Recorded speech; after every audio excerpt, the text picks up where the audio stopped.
Hare Nama, Hare Nama eva kevalam, Kalo nasteva, nasteva, nasteva gatiranyata. Hare Nama, Hare Nama, Hare Nama eva kevalam, Kalo nasteva, nasteva, nasteva gatiranyata.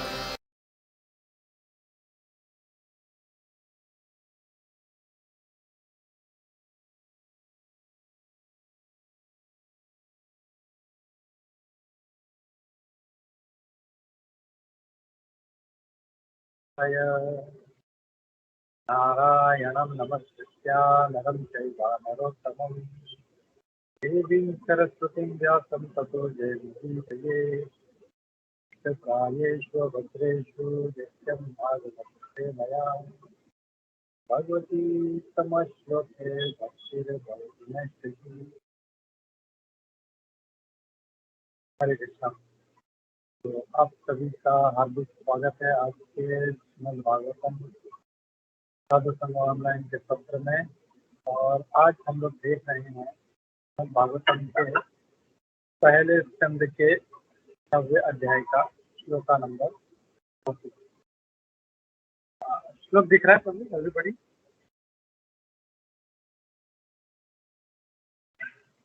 हरे कृष्णा प्रभू जी। Yes प्रभू जी। प्रभू जी, तुमचा आवाज आहे ना एकदम म्हणजे लांब असा वाटतोय आणि थोडासा फाटल्यासारखा वाटतोय. सर्वदेव प्रभु, सूरज माधव प्रभु, कैन हियर मी? और प्रभू थोडं लो आहे पण ऐकायला येते. थोडं लो आहे, ऐकायला येते. एक minute, just 1 minute.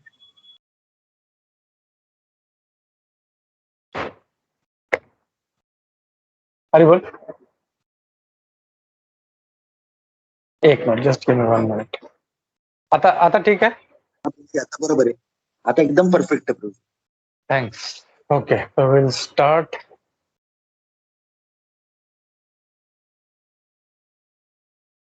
Okay, so we'll start with the shloka. युधि तुरग रजो विधुम्र विश्वक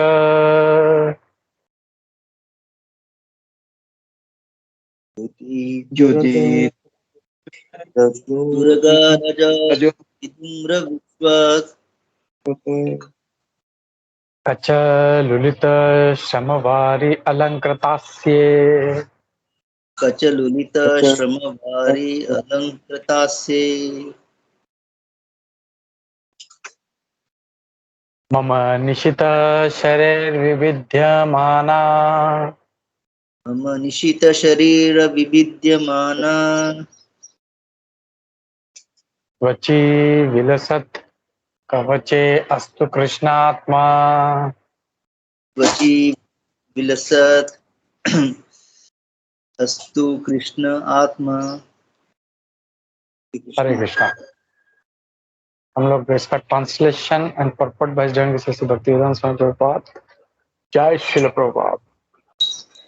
On the battlefield where Shri Krishna attended Arjuna out of friendship, the flowing hair of Lord Krishna turned ashen due to the dust raised by the hoofs of horses, and because of his labor, beads of sweat wetted his face. All these decorations, intensified by the wounds dealt by my sharp arrows, were enjoyed by him. Let my mind thus go into Shri Krishna. यहाँ पे पितामह भीष्म, तो हम लोग भीष्म स्तुति देख रहे हैं. तो भीष्म स्तुति में आज पितामह भीष्म क्या कह रहे हैं कि इस युद्ध क्षेत्र में जहाँ पे भगवान उपस्थित है वो कल हमने देखा था कि कैसे भगवान का सुंदर जो चेहरा है उसके बारे में वर्णन हो रहा था. उनका कलर क्या है वो बता रहे थे. और आज जो है वो कैसे यहाँ पे उपस्थित हैं. और आज जो है भगवान मतलब पूरा रूप का ही वर्णन हो रहा है. तो आज जो है भगवान के बारे में बता रहे हैं कि कैसे उनकी जो लटाएं हैं अलक कुलावृत ललक, तो जो उनके अलक, तो इनकी जो क्या बोलते हैं जैसे बोलते हैं ना हिंदी में जुल्फें. It was so beautiful. मतलब ही हैड वेरी नाइस है। और हमने जैसा अभी ये कृष्णा बुक जो पढ़ रहे थे हम लोग, कृष्णा बुक में भी देखा ऐसा नहीं था कि भगवान कृष्ण जब जन्म हुआ था तो मतलब हमारी तरह मतलब बाल नहीं है और बाद में बाल हो गया, ऐसा नहीं।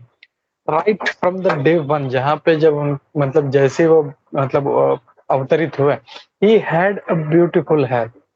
और उन्हीं हेयर के मतलब उन्हीं बालों के बारे में यहाँ पे भगवान के बालों के बारे में पितामह भीष्म बोल रहे हैं कि he had very nice flowing hair. और उनकी जो बाल थे मतलब एकदम उड़ रहे थे हवा में। एंड क्या हो गया था कि वो लोग युद्ध भूमि में थे, और युद्ध भूमि में क्या घोड़े के जो है मतलब घोड़े जो है यहाँ वहाँ दौड़ते रहते हैं सब जगह पे, हाथी आदमी घोड़े सब। तो उसकी वजह से बहुत सारा धूल वहां पे उड़ता है। वो धूल जो था, उस धूल की वजह से उनके बाल जो एशियन कलर यानी विधूम्र वर्ण के हो गए थे उनके। और उनकी वजह से बहुत सुंदर लग रहे थे। और बोलते हैं और उनके चेहरे पे छोटी छोटी बूंदे।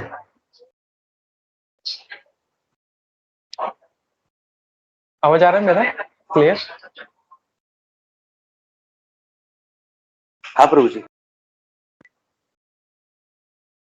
तो बहुत ही सुंदर उनके चेहरे पे मतलब छोटे छोटे जो हैं पसीने की बूंदे उनके चेहरे पे उनके हैं, वो श्रम की वजह से, श्रमवारी। तो श्रम जो वो ले रहे थे वो उनकी वजह से।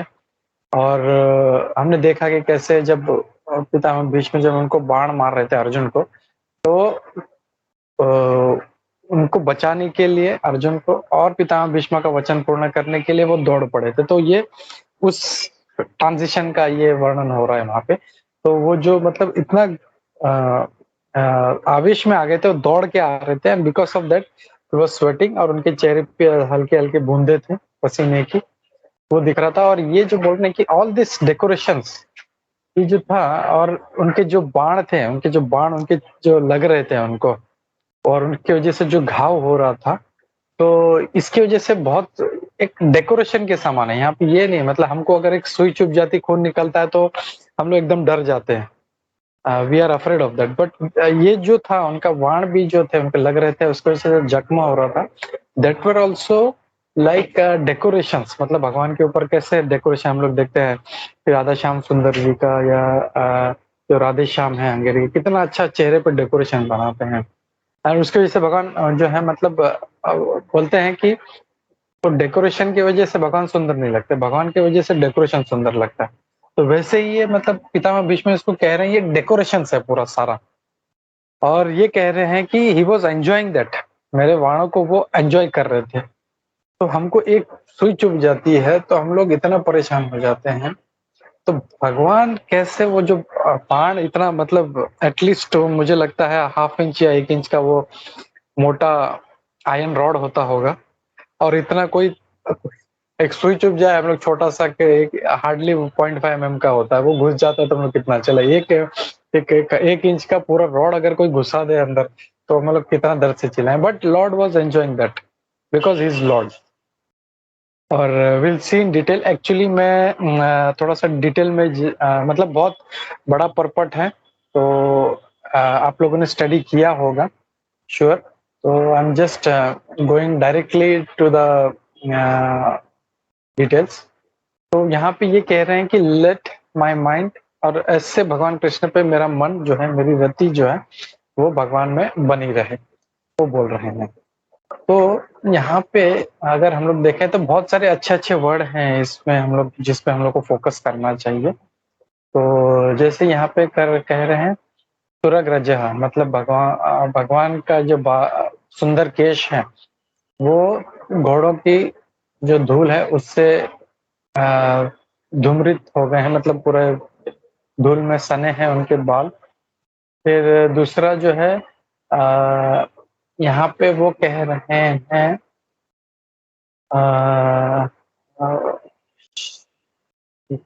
व्हाट इज दैट, त्वची विलसत। Okay, so will take this, ये पॉइंट आगे लेता हूं मैं।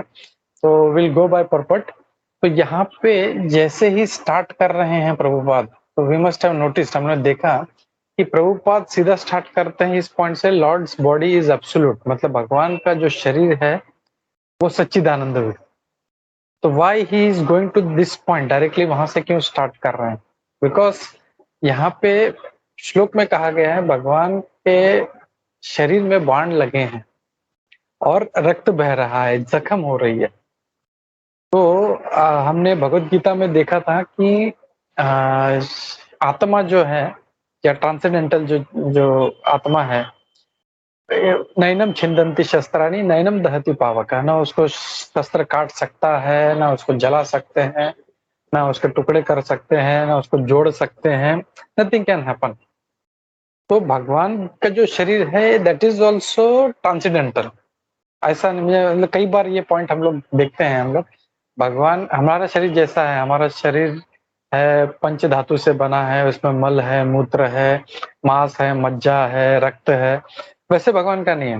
ही इज आत्मा, जो मतलब ऐसा कुछ नहीं, उसके अंदर कुछ, भगवान के शरीर के अंदर कुछ, भगवान का शरीर ही इज दैट आत्मा।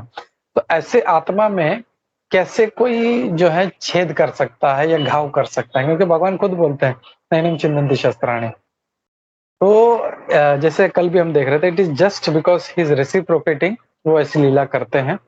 तो इसीलिए प्रभुपाद जी डायरेक्ट इस पॉइंट से स्टार्ट करते हैं कि भगवान का जो शरीर है वो ट्रांसेंडेंटल है और इसमें कभी ऐसा कुछ हो नहीं सकता। और फिर आगे कहते हैं कि भगवान ये 5 रसों में रेसिप्रोकेट करते हैं जनरली, शांत, दास्य, साख्य, वात्सल्य और माधुर्य, जो टॉप मोस्ट है माधुर्य रस। तो उसमें ये भगवान जो है हमसे रेसिप्रोकेट करते हैं। और फिर आगे कहते हैं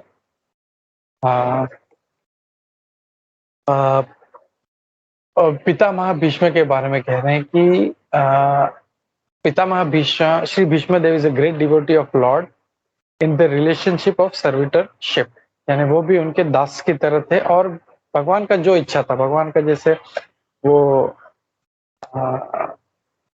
अष्ट वसुओं में से थे, 12 महाजनों में से हैं पिता महाजन, पितामह भीष्म 12 महाजनों में से हैं। और भगवान का इच्छा था कि पितामह भीष्म दुर्योधन की तरह से लड़े, क्योंकि भगवान ये भी दिखाना चाहते हैं, अगर इसमें इंपॉर्टेंस क्या है, पितामह भीष्म को उन्होंने अपने साइड क्यों नहीं रखा, why he wanted Pitamah Bhishma on the opposite side, Duryodhan की तरफ क्यों रखा? Can anybody guess? तो मतलब एक सोचने की बात है कि अगर पितामह भीष्म इतने शक्तिशाली थे, अगर महाभारत देखें हम लोग, तो जब अंबिका और अंबालिका को जब पांडु के लिए लाना था तो अकेले गए, और वहां हजारों राजाओं के बीच में, कई लाखों सैनिकों के बीच में पितामह भीष्म अकेले गए आराम से, वो तीनों को उठाया, रथ पे बिठाया और तीनों को आराम से लेके आ गए। वो उनको फॉलो भी नहीं कर पा रहे थे, इतना स्पीड से जा रहे थे, लेकिन पितामह भीष्म ने सोचा इनको थोड़ा मजा न चकाना चाहिए, इसके लिए थोड़ा स्लो हो गए, उन्हें रुके वहां पे। ये जब आए तो सबको बुरी तरह से हरा दिया। तो ही अलोन वाज सफिशिएंट, मतलब अकेले जो थे कई लाखों सैनिकों को आराम से मार सकते थे। और हमने वो भी देखा कि जब वो वचन ले लेते हैं कि मैं कल सुबह ये 5 बाण निकाल रहा हूँ ये, और कल या तो अर्जुन रहेगा या तो मैं रहूंगा, और बोले मैं सबको खत्म कर दूंगा, 5 पांडवों में से कोई भी नहीं बचेगा। एंड इतना फ्यूरियस उन्होंने युद्ध किया उन्होंने कि इट वाज रियली अमेजिंग। मतलब तो अगर वो पांडवों के साइड लड़ते तो वो बोलते थे कि हमारा टीम तो कमजोर था, इसके लिए हम लोग हार गए। दुर्योधन या कौरव बोल सकते थे कि हम लोग तो वैसे ही कमजोर, पितामह भीष्म उनकी तरफ थे। But lord wanted to show, हम लोग को दिखाना चाहते हैं वो भगवान कि चाहे पितामह भीष्म जैसा शक्तिशाली व्यक्ति या द्रोणाचार्य जी जैसा शक्तिशाली व्यक्ति, या हम लोग देखते हैं कितने कितने पावरफुल, जैसे जयद्रथ था, उसको भी पूरा वरदान था कि एक दिन तक मैं 5 पांडवों को, एक दिन for 1 day I can stop them. तो ऐसा वरदान वाला व्यक्ति अश्वत्थामा, हु वाज अति महारथी था, एकदम खतरनाक, उनकी जैसा कोई नहीं था। मतलब कर्ण था। तो इतने सब युद्ध होने के बावजूद भी अगर धर्म का स्थापना करना है तो भगवान धर्म की साइड लेते हैं। और ऐसे व्यक्ति पितामह भीष्म, द्रोणाचार्य जैसे इतने साधु लोग भी अगर अपोजिट साइड में है तो वो मारे जाएंगे। तो ये हम लोग को हमेशा याद रखना है कि dharma is very important and always we have to जब भी कोई एक्शन है तो whether we have to see हम लोग अगर धर्म का पालन कर रहे हैं या नहीं। अगर हम लोग धर्म के विरुद्ध जा रहे हैं देन वी आर रॉन्ग। तो फिर पितामह भीष्म जैसे ग्रेट व्यक्ति भी जो है उनका भी वध हो जाता है।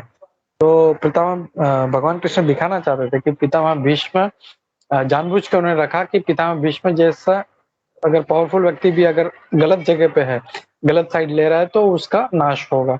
तो this is he wanted to show. और फिर आगे कहते हैं कि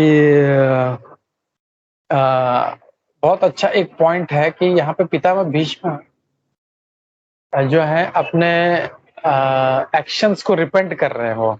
मतलब मैंने आई थिंक मैंने कल भी ये पॉइंट शेयर किया था कि पितामह भीष्म देव को बहुत दुख हो रहा था कि मैं मतलब ये मेरे इतना मुझसे प्रेम करते हैं और मैं इन पे वाण चला रहा हूँ, ऐसे व्यक्ति पे वाण चलाया मैंने। मतलब एक्चुअली ये सारा जो सीन है पितामह भीष्म डेथ बेड पे लेटे हुए हैं और उनको सब याद आ रहा है। वो जस्ट रिलेटिंग कि मैंने ऐसे व्यक्ति पे बाण चलाया जो मतलब मुझसे इतना प्रेम करता है और वो युद्ध भी नहीं लड़ रहा है। मतलब प्रेम की बात तो छोड़ो, अगर मतलब धर्म युद्ध में क्या होता है, जो मुझसे कम भी है उससे मैं नहीं लड़ूंगा।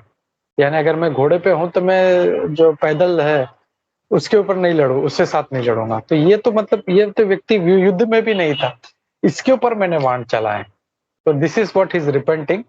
और वो कहते हैं एक पॉइंट यहाँ पे कहते हैं फिर भी भगवान का शरीर जो है वो कभी मतलब उसमें पेन या दर्द नहीं था, क्योंकि भगवान का शरीर जो है ट्रांसेंडेंटल है। ये प्रभुपाद जी कहते हैं, अगेन सेम पॉइंट रिपीट करते हैं कि his body is not matter, हमारी तरह जड़ नहीं है, जड़ वस्तु नहीं है उनका शरीर।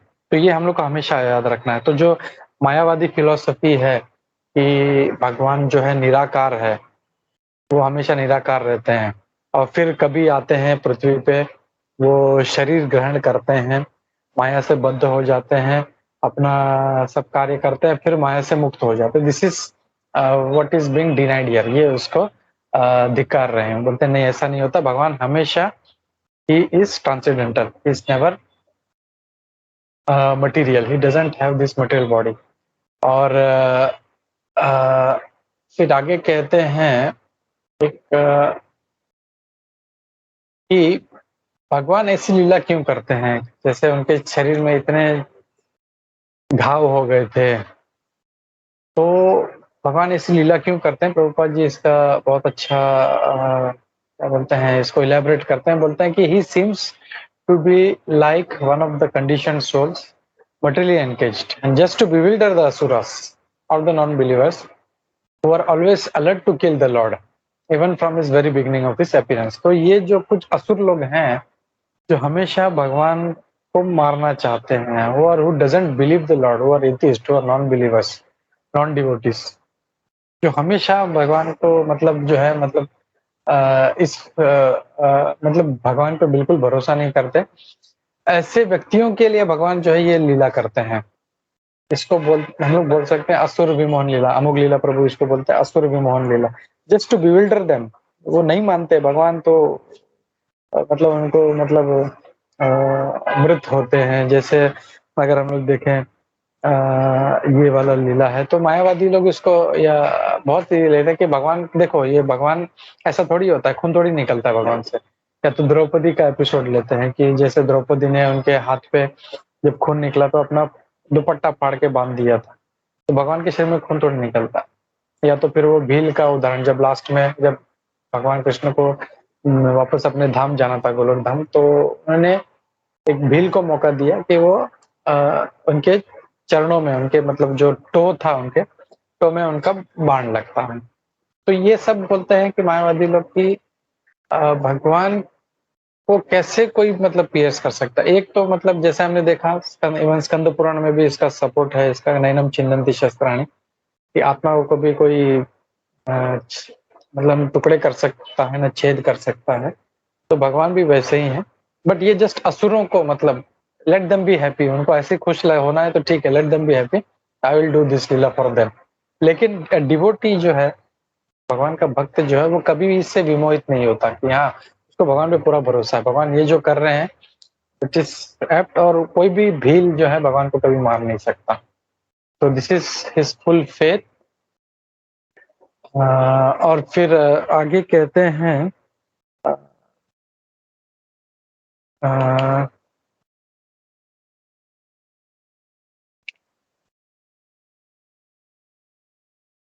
भीष्मदेव प्रिय सिंह, जो भीष्मदेव जो हैं, जो उनके उनके शरीर को, भगवान के शरीर को छेद कर रहे थे, तो वो इस बात को उनको दुख हो रहा है और ये कहते हैं आगे कि जैसे हमने कल भी ये पॉइंट देखा था कि पितामह भीष्म जो थे वो वीर्य रस में वो भगवान से युद्ध करना चाहते थे, तो Lord was enjoying that. And यहाँ पे वो कह रहे हैं कि जब भगवान के बाण, पितामह भीष्म के बाण जब भगवान के शरीर को वो घायल कर रहे थे, तो how can Lord enjoy that. अगर हम लोग अपना अगर उदाहरण देखें, तो अपना या जनरली मतलब नॉट ओनली अस, इवन जब किसी बड़े बड़े हम लोग देखते हैं पर्सनालिटीज का जब अपमान होता है तो दे गेट वेरी एंग्री। जैसे शिव जी ने मेंटली ब्रह्मा जी का अपमान किया था तो ही गॉट एंग्री। तो ये एक जनरल चीज है, अगर कोई अगर इंसल्ट मतलब मारने की, गाली देने की या बाणों से घायल करने की दूर की बात, अगर कोई मेंटली भी अपराध करता है तो वी गेट सो एंग्री कि ऐसे कैसे हो गया था। बट स्टिल यहाँ पे पितामह भीष्म इज रिमेम्बरिंग कि भगवान जो है, इतना मैंने बाण चलाया भगवान के ऊपर, लेकिन फिर भी सो मर्सीफुल कि भगवान मुझे देखने के लिए आ गए यहाँ पे। अभी उन्होंने ये फर्क नहीं किया कि मैंने उनके ऊपर बाण चलाया है तो इस व्यक्ति के पास मैं नहीं जाऊंगा, नहीं, he doesn't have it, he is so merciful. तो भगवान के जो है मतलब कृपा, जो एक एटीट्यूड है उनका, भगवान कितने कृपालु हैं वो यहाँ पे वो बता रहे हैं कि ऐसा होने के बाद भी मुझे ये अपने मृत्यु शैया पे मुझे देखने के लिए आए, शर शैया पे देखने के लिए। तो कहते हैं, और फिर कहते हैं इसको हम लोग ऐसे भी समझ सकते हैं कि पितामह भीष्म तो उनके बड़े भक्त थे, उनके बड़े 12 महाजनों में से एक हैं उनके। तो जब पूतना, जब हम लोग कल देख रहे थे, पूतना वो तो राक्षसी थी, वो तो मारने के उद्देश्य से ही आई थी, तो उसको जब माता का जब स्टेटस दे दिया भगवान ने, तो पितामह भीष्म को क्यों नहीं। तो पितामह भीष्म तो उनके अपने ये थे, भक्त थे। तो ये पॉइंट जो है यहाँ पे पितामह भीष्म कह रहे हैं कि कितने कृपालु हैं भगवान, कि उन्होंने बिल्कुल ऐसा भेदभाव नहीं किया, उनके मन में ऐसा नहीं हो, इतना कृपा है कि मैंने बाणों से घायल करने के बावजूद आज यहाँ पे मुझे देखने के लिए आए। और यहाँ पे एक बहुत अच्छा पॉइंट है, I don't know, I was थोड़ा सा मैं स्केप्टिकल था, मतलब ये पॉइंट विश्वनाथ चक्रवर्ती ठाकुर जी का यहाँ पे मतलब वो रिलेट कर रहे हैं कि कैसे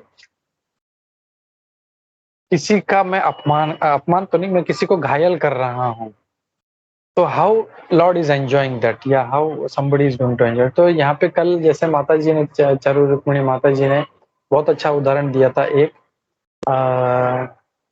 पिता और पुत्र का जो होता है, प्रैक्टिकली हम लोग समझ सकते हैं, बट स्टिल उसमें एक क्रोध है। पिता जो है क्रोधित है अपने पुत्र से कि वो, मतलब प्रेम तो है बट एट दैट मोमेंट वो उसमें वो गुस्सा है कि मेरा बात नहीं सुनता ये, या पुत्र जो पिता से गुस्सा है, मुझे क्यों ऐसा बोल रहे हैं करके। बट स्टिल एक स्टेप हायर जाके यहाँ पे श्रील प्रभुपाद जी, विश्वनाथ चक्रवर्ती ठाकुर जी का एक कमेंट्री जो है, that he is making a point, वो बता रहे हैं।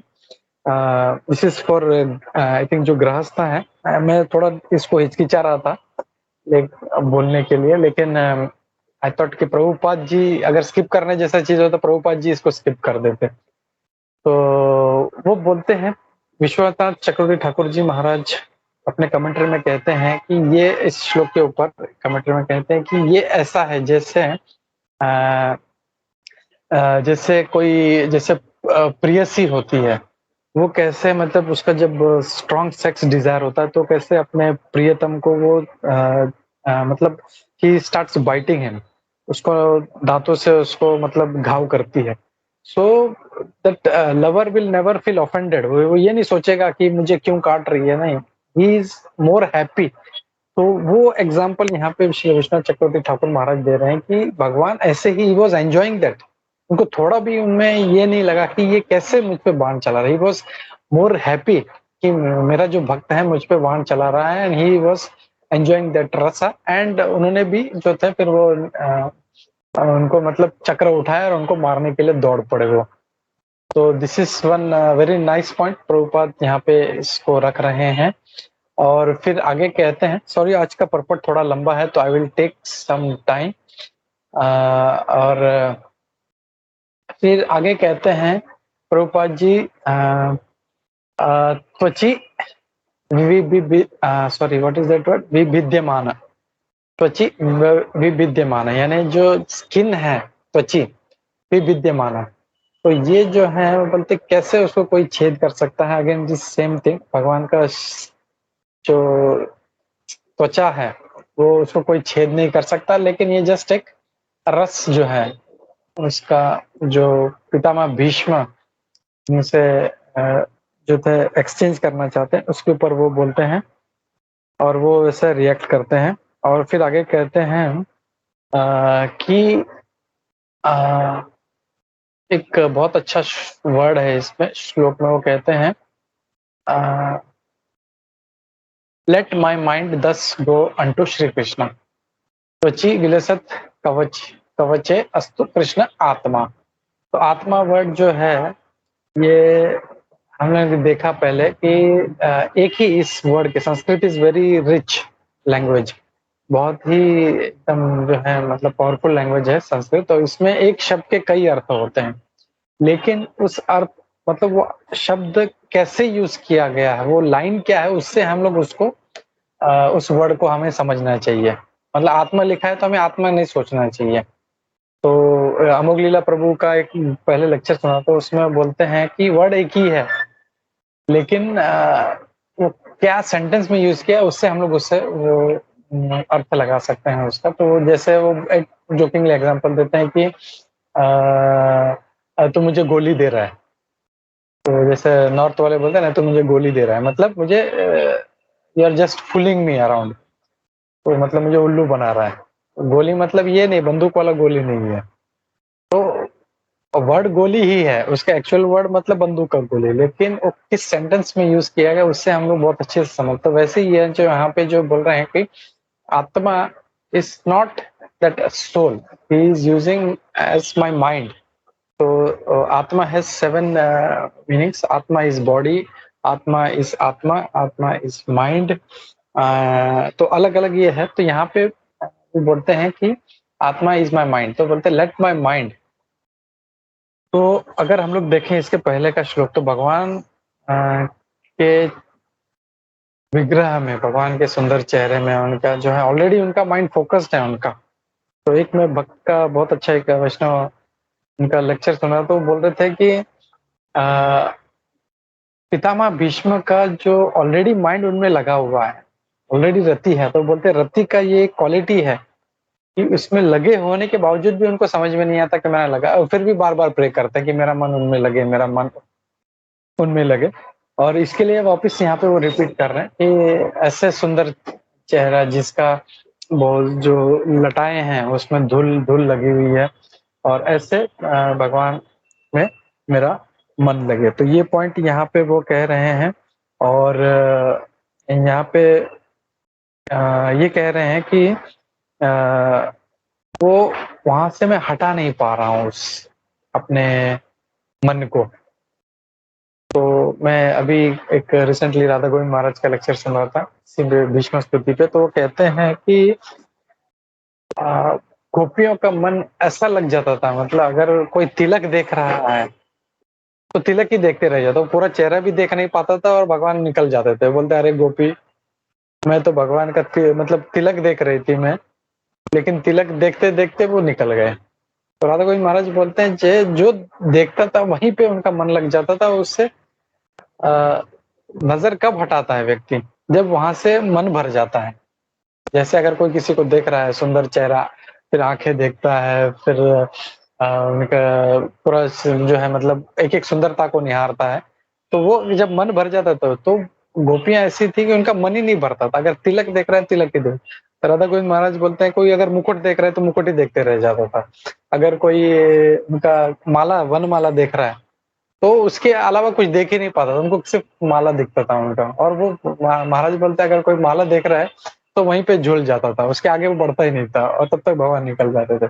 तो ऐसा जो रति है, इतना हाई लेवल का भगवान के प्रति, ऐसा रति जो है हम लोगों में उत्पन्न होना चाहिए। हम लोगों में एटलीस्ट उतना नहीं तो एटलीस्ट टू सम एक्सटेंट कि हम लोग जो है भगवान में मन लगा सके हम लोग। और जो मेन उद्देश्य जो है, हम लोग जब मन लगाएंगे हम लोग, तभी हम लोग भगवान से प्रेम जो है हम लोग को प्रेम से वापिस गोलोक धाम जा सकेंगे। और वो प्रेम बनाने के लिए हम लोग को भगवान के बारे में बार बार सोचना पड़ेगा हम लोगों को। तो ये एक बहुत पावरफुल श्लोका है कि हम लोग को पितामह भीष्म द्वारा के श्लोक द्वारा ये समझना चाहिए, स्तुति द्वारा, कि हम लोगों को अपना मन जो है वो भगवान कृष्ण में ऐसा लगाना है कि हम लोग जो है बस एकदम फोकस्ड रहे उन पे, जैसे पितामह भीष्म। और एक पॉइंट ये भी है कि हम लोग देखें कि अगर कोई वाणों की शैया पर है तो उसका माइंड फोकस नहीं रह सकता, इतना दर्द में रहेगा, लेकिन स्टिल इस उनका मतलब इतना प्रेम है भगवान से कि वो दर्द से ज्यादा वो भगवान का रूप निहार रहे हैं और वो आनंद ले रहे हैं। तो इसी के साथ मैं यहाँ पे रुकता हूँ। हरे कृष्णा। एंड किसी का और कोई कमेंट्स है तो हम लोग लेते हैं, because it's a very powerful shloka, बहुत बड़ा पर्पट है। तो I am sure I would have missed something, तो रिक्वेस्ट है आप लोग से, please you can take this. Hare Krishna. जय प्रभुपाद की जय।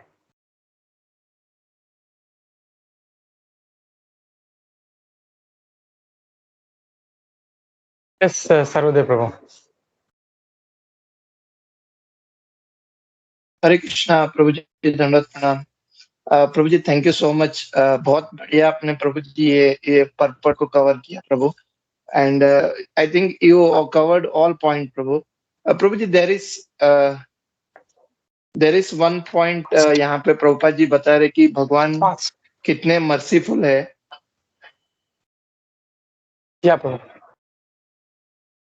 या यहाँ पे प्रभुपाद जी मतलब अपने पर्पट में एक पॉइंट और बता रहे थे प्रभु कि लॉर्ड इज हाउ मर्सीफुल, कि मतलब वो बैटल फील्ड में इतना मतलब वो बाणों की ये चल रहा था, फिर भी वो उन्होंने कभी अर्जुन को मतलब उनको कभी छोड़ा नहीं उन्होंने।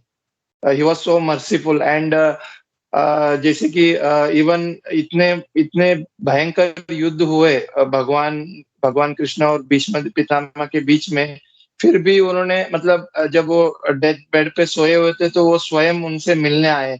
तो हाउ मर्सीफुल, मतलब भगवान कितने मर्सीफुल है यहाँ पे। तो प्रभु जी कल जैसे कि चैतन्य महाप्रभु का जब ये हुआ था, जब हमने कल गौर पूर्णिमा मनाया, तो in that his ऑननेस Narasimha Swami Maharaj बता रहे थे कि चैतन्य महाप्रभु जैसे कि उनको कहते कि महावदन न्याय, मतलब कितने मर्सीफुल है चैतन्य महाप्रभु कि वह सबको मतलब भक्ति देने के लिए आए यहाँ पे। तो महाराज ने एक मतलब जैसे जो शुद्ध भक्त होते हैं वो भी इसी तरह देखते हैं कि कितने मतलब वो जीव के प्रति कितने दयालु होते हैं, बड़े सब जो शुद्ध भक्त जो रहते हैं। एंड वो हमेशा सोचते हैं कि हम इस जीव को किस तरह मतलब भक्ति में लाए।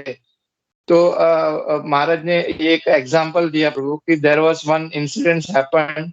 एक बार प्रभुपाद जी मतलब ये कर रहे थे, मतलब प्रभुपाद जी अपने टेबल पे बैठे हुए थे and he was doing something Prabhupada ji. And उनके वो टेबल पे एक मक्खी आके बैठ गया।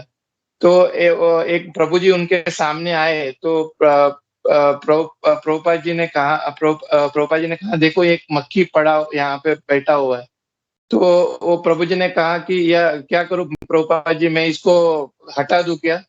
तो प्रभुपाद जी बोल रहे नहीं नहीं, मैं इसको मतलब मेरे माइंड में ये चल रहा था कि मैं किस तरह इस मक्खी को मतलब कृष्ण भक्ति दूं। तो दैट पॉइंट महाराज वहां पे हाईलाइट कर रहे थे कि हाउ मतलब डिवोटी कितने मर्सीफुल है कि इवन वो ऐसे मतलब इतने मतलब ऐसे छोटे जीव जंतु को भी वो सोचते कि how I can give them Krishna भक्ति। तो वो कल महाराज ने वो कल मायापुर में वो लेक्चर में बता रहे थे हिज होनेस नरसिम्हा स्वामी महाराज।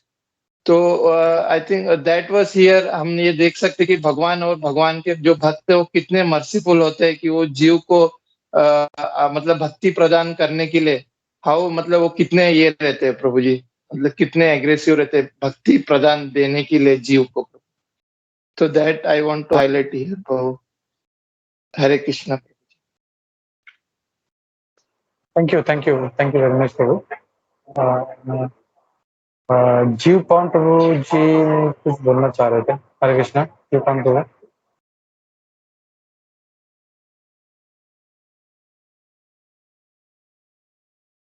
हरे कृष्णा। दंडवत प्रणाम प्रभु जी और माता जी सभी को।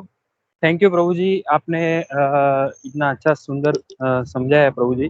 प्रभु जी सिर्फ एक जिज्ञासा थी प्रभु जी कि जैसे कल भी इंद्रेश मधुवन प्रभु जी ने समझाया कि पूतना जी और यशोदा जी का उन्होंने समझाया। तो प्रभु जी मुझे थोड़ा सा उसमें वो एक समझ में नहीं आया कि जैसे पूतना जी को तो इतनी कृपा हो गई, तो ये यशोदा जी को जो उनके साथ क्या हुआ था। और प्रभु जी और एक ये पूछना था प्रभु जी के ये अपना आज आपने जैसे यशोदा जी का बताया वीरवानी, तो उसमें यशोदा जी के बारे में, अरे आज पूतना जी और उनके बारे में आपने जैसे बताया भीष्म पितामह जी के बारे में, तो प्लीज थोड़ा कृपा करके उसमें थोड़ा सा और एक बार बता सकते हैं प्रभु जी। जैसे यशोदा जी और पूतना जी के बारे में कल बताया था और आज जैसे बताया प्रभु जी। हरे कृष्णा। हरे कृष्णा। थैंक यू प्रभु। एक्चुअली ये जो श्रीमद् भागवतम का एक बहुत अच्छा श्लोक है, अहो बकियम स्तन काल कूटम। यानी जो पूतना जो राक्षसी थी वो कालकुट नाम का विष अपने स्तन पे लगा के वो भगवान को मारने के लिए आई थी। बस उसका एक ही उद्देश्य था कि मुझे भगवान को कृष्ण को मारना है मुझे। तो वो इसी उद्देश्य से आई थी। लेकिन जब उन्होंने स्तनपान किया, जब भगवान कृष्ण है, वो छोटे बालक थे वो, तो ऐसा नहीं है कि मतलब तब मतलब कुछ और थे बाद में भगवान बने। तो भगवान प्रभुपाद बोलते हैं भगवान is from the day one, तो भगवान ही थे, तो उनको कौन मार सकता है। तो उसका जो था आशय समझ गए पुतना का, और उन्होंने क्या किया, उसका जो लाइफ एयर जो था, उसका प्राण जो था वो स्तन के द्वारा उन्होंने खींच लिया उनका और उनको मार दिया। तो भगवान ने क्या सोचा कि ये भले ही राक्षसी है, मुझे मारने के लिए आई है, लेकिन उनका भगवान का कृपा कितना है। तो बोलते हैं कि इसने मुझे स्तनपान करा है, मुझे दूध पिलाया है, तो ये मेरी माता है ये।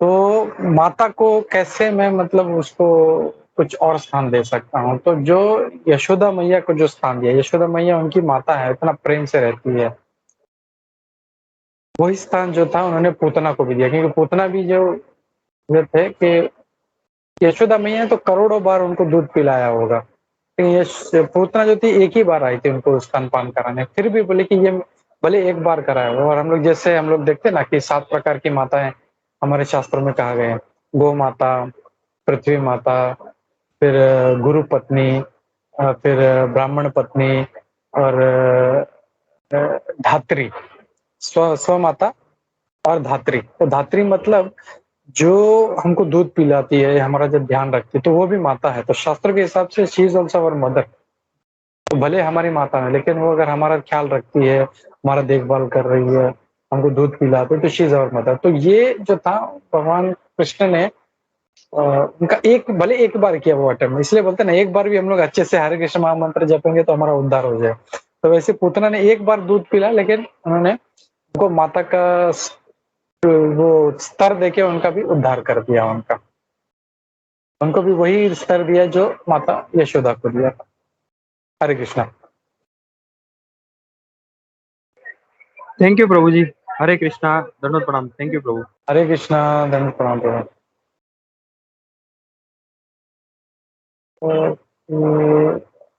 आई थिंक और कोई कमेंट नहीं है, तो आज सैटरडे है, आज सुजाता है ना आज, और राधा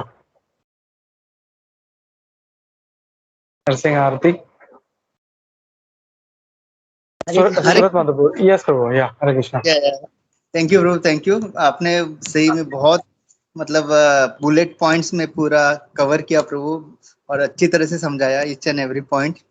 और मैं जस्ट वो श्रम के ऊपर जस्ट सोच रहा था कि इवन लॉर्ड जो है जब यहाँ पे आते हैं कि वो टोटली एक जो उनका लीला में वो कुछ अपना ये नहीं करते, मतलब मटेरियल वर्ल्ड में कैसे हम लोग है, तो ऐसे बोलते कि let there be light, and light हो जाता है लॉर्ड का।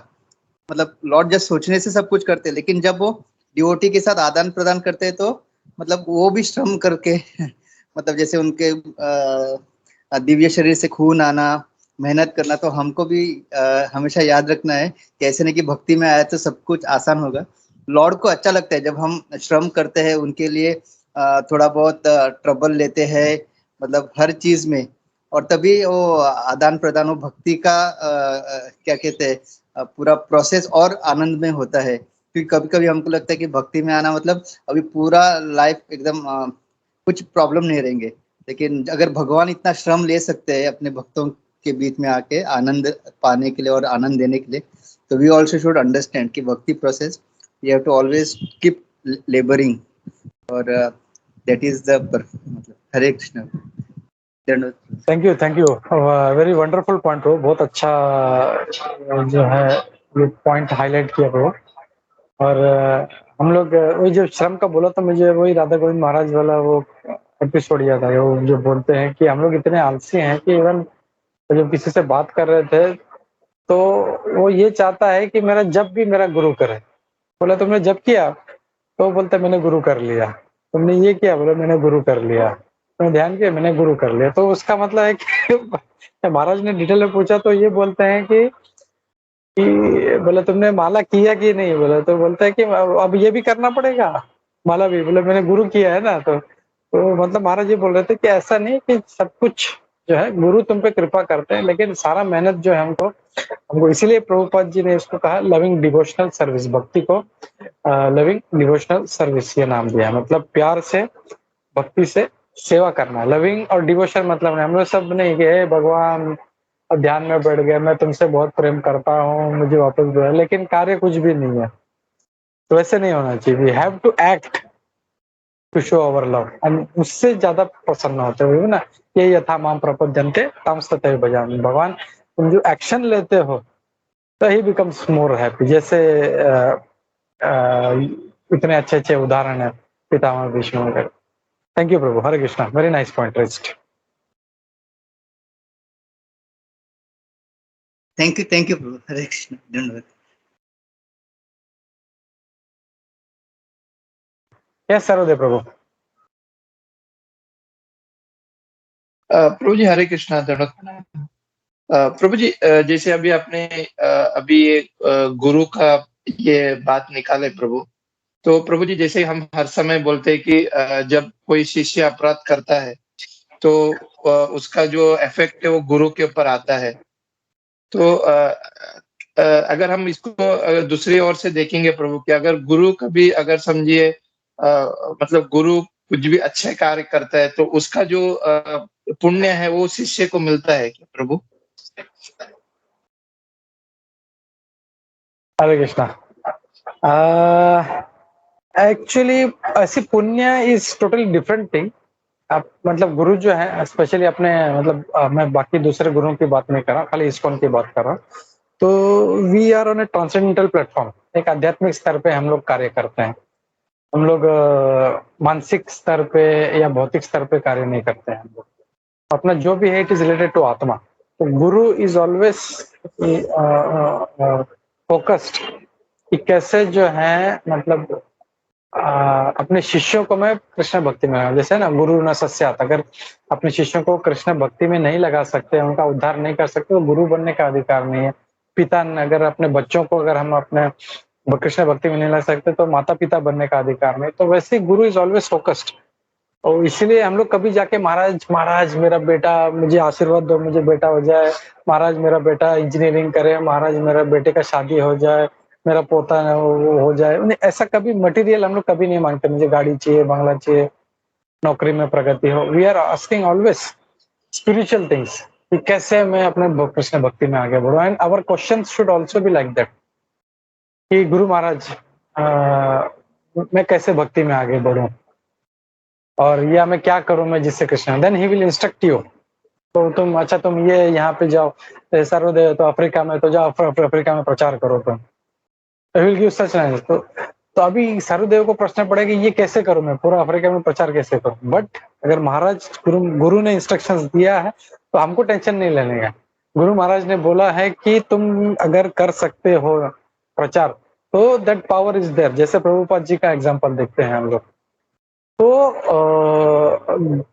हम लोग जो सॉरी, तो will come to the point, to the question.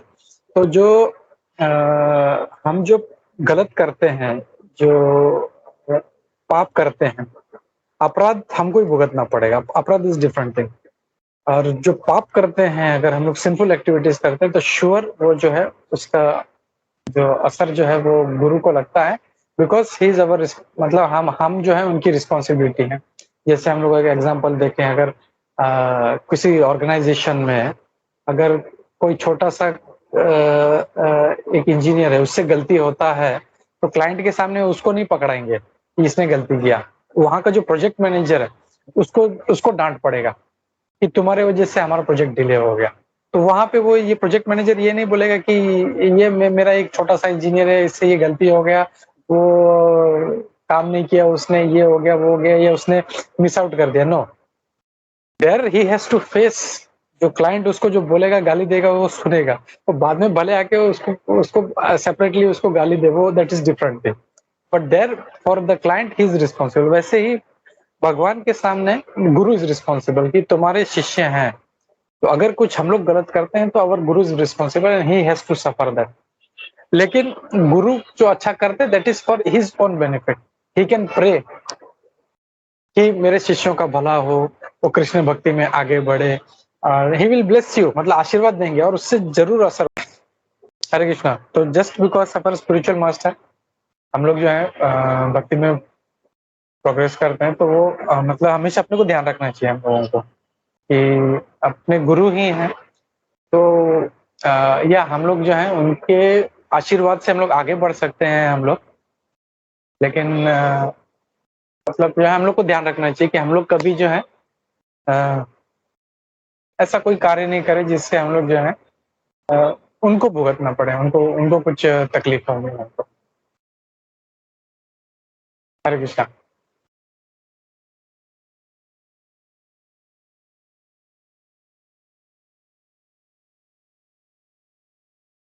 Hare Krishna. Thank you so much प्रभु जी।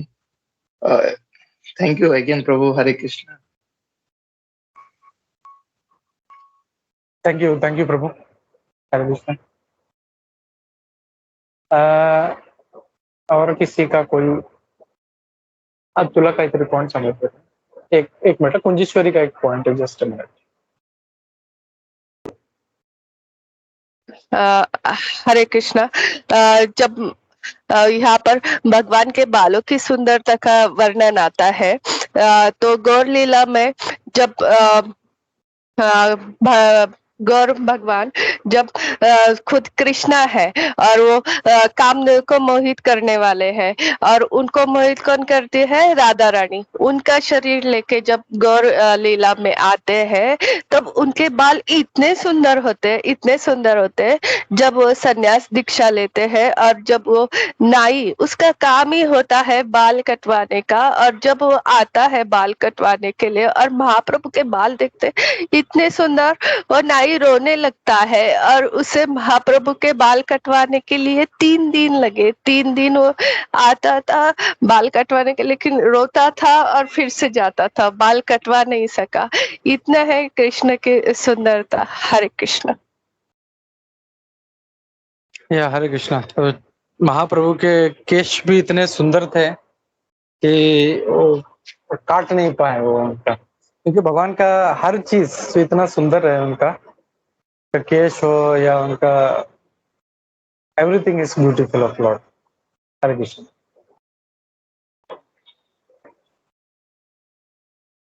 ओके, ठीक है।